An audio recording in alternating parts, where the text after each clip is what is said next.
அனைவருக்கும் வணக்கம். மேசராசினியர்களுக்கு ஒளிமயமான எதிர்காலத்தை பெறப்போகும் மேசராசி 11/10/2025 முதல் 17/10/2025 வரை உள்ள அடுத்த 7 நாட்களில் மண்ணும் பொன்னாகும் தருணமாக இந்த அடுத்த 7 நாட்கள் அமைஞ்சிருக்குது. அந்த வகையில மேசராசினியர்களுக்கு என்ன மாதிரியான நன்மைகள் எல்லாம் ஏற்பட இருக்கு, கிரகநிலைகளின் ரீதியாக அமையிருக்கும் சாதகங்கள் என்ன, பாதகங்கள் என்ன, மேலும் என்ன மாதிரியான முன்னேற்றங்கள் எல்லாம் உங்களுடைய வாழ்வில் ஏற்பட இருக்கு, குறிப்பா இத்தருணங்கள்ல கிரகங்களுடைய சஞ்சார நிலைகள் என்ன என்று பார்க்கும்போது, கடகத்தில் குரு பகவான் அதிசாரமாக உச்சம் பெற்று சென்றிருக்கிறார். சிம்மத்தில் கேதுவும், கன்னி ராசியில் சூரியனும் சுக்கிரனும், துலாம் ராசியில் செவ்வாயும் புதனும், கும்பத்தில் சனி வக்ரகதியிலும் ராகுவும் இணைந்து சென்றிருக்கிறாங்க. இந்த கிரகங்களுடைய சஞ்சார நிலைகளின் காரணமாக மேசராசினியர்களுடைய வாழ்வில் குடும்ப சூழ்நிலை ரீதியாக உத்தியோகம், தொழில், வியாபாரம், கலைத்துறை,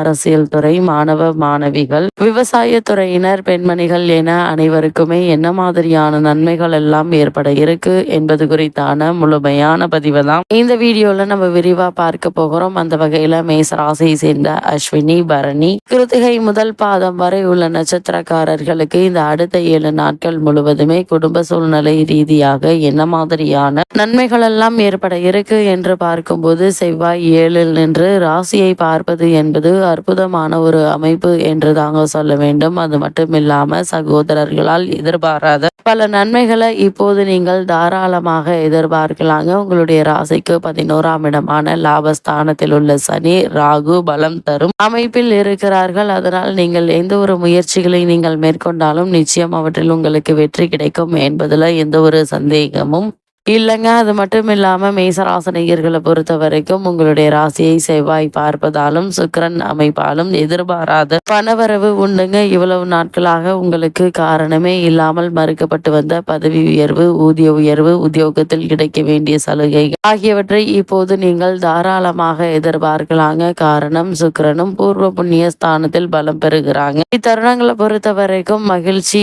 உங்களுக்கு அதிகரிக்க இருக்கு. குடும்பத்திலும் நல்ல ஒரு மகிழ்ச்சி நிறைந்த ஒரு தருணமாக தான் இந்த அடுத்த 7 நாட்கள் அமைஞ்சிருக்குதுங்க. இவ்வளவு நாட்களாக குடும்பத்தில் ஏற்பட்டு வந்த சண்டை சச்சரவுகளுக்கு ஒரு தீர்வு கிடைக்க இருக்குதுங்க. குடும்பத்திலும் ஏற்பட்டு வந்த குழப்பங்கள் நீங்கி நல்ல ஒரு முன்னேற்றத்தை இந்த வாரத்தில் நீங்கள் தாராளமாக எதிர்பார்க்கலாம். மேசராசினியர்களை பொறுத்த வரைக்கும் கொடுக்கல் வாங்கல் என்பது சிறப்பாக இருக்கும். இருந்தாலும் பண விஷயம் என்பதால் அதிக கவனத்தோடும் எச்சரிக்கையோடும் இருப்பது அவசியம் என்பதை கிரக நிலைகள் மீண்டும் அறிவுறுத்துதுங்க. அதே போல பொது வாழ்வில் உள்ளவர்களுக்கு நல்ல வாய்ப்புகள் கிடைக்க இருக்கு. புதன் 7க்கு வருவதும் சிறப்பான ஒரு பலனை தரக்கூடிய ஒரு கிரக சஞ்சாரம் என்று தாங்க சொல்ல வேண்டும். புத்தியும் பலமும் ஒன்று சேர்வதன் காரணமாக எந்த ஒரு காரியமாக இருந்தாலும் அவற்றை துரிதமாக மேற்கொண்டு வெற்றியை பெறக்கூடிய ஒரு தருணமாக தான் இக்காலகட்டம் அமைஞ்சிருக்குது என்பதை கிரகநிலைகள் மீண்டும் அறிவுறுத்துதுங்க. ஆரோக்கியத்தில் கவனம் செலுத்த வேண்டும். கடன் விஷயத்தில் சற்று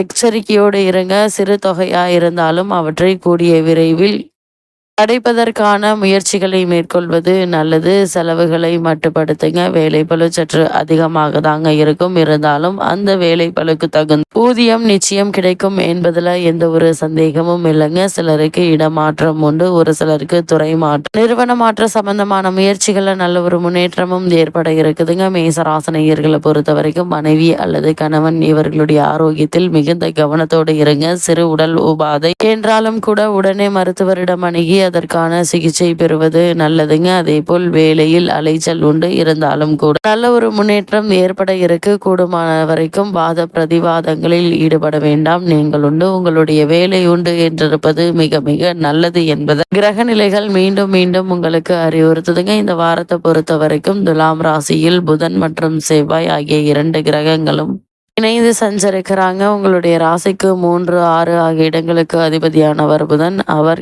உச்சம் பெற்று இருந்தபோது மேசராசினியர்களான உங்களுக்கு கடன் சுமை அதிகரித்து கவலைகள் இருந்திருக்குங்க. ஆனால் தற்போது அவை அனைத்துமே அடைபட்டு நல்ல ஒரு முன்னேற்றம் ஏற்பட இருக்கு. அந்த நிலை இப்போது மாற இருக்குதுங்க. கொடுக்கல் வாங்கல் ஒழுங்காகும். குறிப்பாக மேசராசினியர்களை பொறுத்த வரைக்கும் மாமன் மைத்துனர் வழியில் மகிழ்ச்சிக்குரிய செய்திகள் வந்து சேரக்கூடிய ஒரு தருணமாக தான் இக்காலகட்டம் அமைஞ்சிருக்குது. உங்களுடைய ராசி சுமஸ்தானத்திற்கு வரும் புதனால் வாழ்க்கை துணை வழியே இருந்த பிரச்சனைகள் அகல இருக்குதுங்க. படித்து முடித்து வேலை இல்லாமல் இருக்கும் வாழ்க்கை துணை இப்போது வேலை கிடைத்து உதிரி வருமானம் கிடைக்க பெற இருக்கு. குறிப்பாக வீடு கட்டுவது, கட்டிய வீட்டை பழுது பார்ப்பது, புதிதாக இடம் வாங்குவது, நிலம் வாங்குவது சம்பந்தமான முயற்சிகளை மேற்கொண்டு வரும் மேசராசினியர்களுக்கு நல்ல ஒரு முன்னேற்றத்தை இப்போது நீங்கள் தாராளமாக எதிர்பார்க்கலாம். அது மட்டும் இல்லாமல் தற்போது கடகராசியில் குரு அதிசாரமாக உச்சம் பெற்று சஞ்சரிக்கிறாருங்க. உங்களுடைய ராசிக்கு 9, 12 ஆகிய இடங்களுக்கு அதிபதியான குரு உச்சம் பெறும்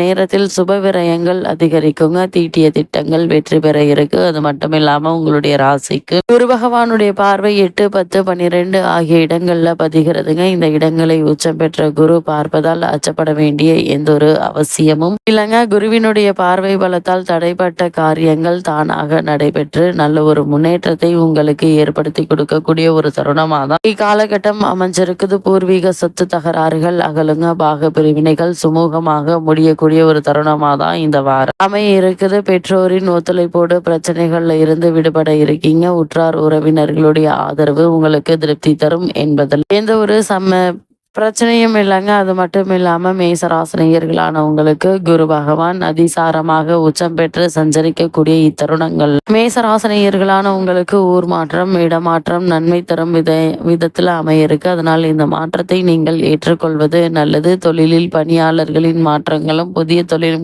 தொடங்கும் முயற்சியில் காட்டும் ஆர்வமும் பலன் தரும் என்பதை கிரகங்களுடைய சஞ்சார நிலைகள் தெளிவாகவும் உறுதியாகவும் எடுத்து காட்டுதுங்க. அது மட்டும் இல்லாம இத்தருணங்களை பொறுத்த வரைக்கும் சனி பகவான் வக்ர இயக்கத்திலே இருக்கிறார். அதாவது கும்பராசியில் சஞ்சரிக்கும் சனி பகவான் இந்த வாரம் முழுவதுமே வக்ர இயக்கத்தில் இருக்கிறாருங்க. உங்களுடைய ராசிக்கு 10, 11 ஆகிய இடங்களுக்கு அதிபதியானவர் சனி பகவான். தொழில் மற்றும் லாபாதிபதியாக விளங்கும் சனி வக்ரம் பெறுவது என்பது அவ்வளவு நல்லதல்லங்க. அதனால் இந்த வாரத்தினுடைய கடைசியில் குரு பார்வை சனி மீது பதிகிறது. எனவே அதன் கடுமை கொஞ்சம் குறைவதற்கான வாய்ப்புகள் இருக்குதுங்க. இக்காலகட்டத்தை பொறுத்த வரைக்கும் குரு பயிற்சிக்கு பின்னால் சனி வலிமை அடைவதால் தொழில் வியாபாரத்தில் மிகுந்த கவனத்தோடு இருப்பது நல்லதுங்க. குறிப்பாக தொழில் மற்றும் வியாபாரத்தில் ஈடுபட்டு கொண்டிருக்கும் மேசராசினியர்கள் முதலீடு சம்பந்தமான விஷயங்கள்ல அகலக்கால் வைக்க வேண்டாங்க. நீங்கள் உண்டு, உங்களுடைய வேலை உண்டு என்றிருப்பது நல்லது. இந்த முதலீடு சம்பந்தமான விஷயங்கள்ல முன் அனுபவம் உள்ளவர்களின் ஆலோசனை பெற்று அதற்கு பிறகு அதற்கான முயற்சிகளை மேற்கொள்வது மிக மிக நல்லதுங்க. திட்டமிட்ட காரியங்களை திட்டமிட்டபடி செய்து முடித்து வெற்றி காணக்கூடிய ஒரு தருணமாகவும் இக்காலகட்டம் அமைய இருக்கு என்பதை கிரகங்களுடைய சஞ்சார நிலைகள் தெளிவாகவும்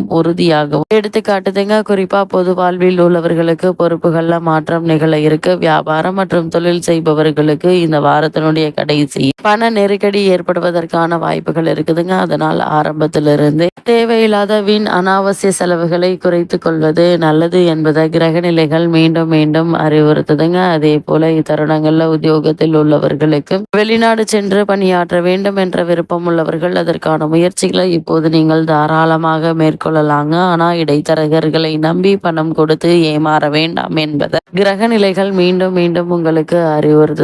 இத்தருணங்களை பொறுத்த வரைக்கும் கலைஞர்களுக்கு உங்களுடைய எதிர்பார்ப்புகள் அனைத்தும் நிறைவேறுவதிலிருந்து குறுக்கீடுகள் அகல இருக்குதுங்க. அதனால் உங்களுடைய முயற்சிகளுக்கு எந்த ஒரு பிரச்சனையும் ஏற்படுவதற்கான வாய்ப்புகள் இல்லைங்க. அதே போல மேசராசியை சேர்ந்த மாணவ மாணவியரை பொறுத்த வரைக்கும் கல்வியில் நல்ல ஒரு முன்னேற்றம் ஏற்பட இருக்குதுங்க. இன்றைய கல்விதான் நாளை எதிர்காலம் என்பதை உணர்ந்து உங்களுடைய முழு கவனத்தையும் கல்வியில் செலுத்தி நல்ல ஒரு முன்னேற்றத்தை பெற இருக்கீங்க. பிரச்சனைகளுக்கு மத்தியில் வாழ்க்கை சக்கரம் சுழலக்கூடிய ஒரு தருணம் என்றுதாங்க சொல்ல வேண்டும். இத்தருணங்கள் மேசராசினியர்களான உங்களுக்கு கிரக நிலைகளின் ரீதியாக கூறப்படும் பரிகாரம் என்ன என்று பார்க்கும்போது வீட்டிற்கு அருகாமையில் திருக்கோவிலுக்கு சென்று நெய் தீபம் ஏற்றி வைத்து வழிபடுங்க. எண்ணற்ற நன்மைகள் உங்களுடைய வாழ்வில் ஏற்படும்.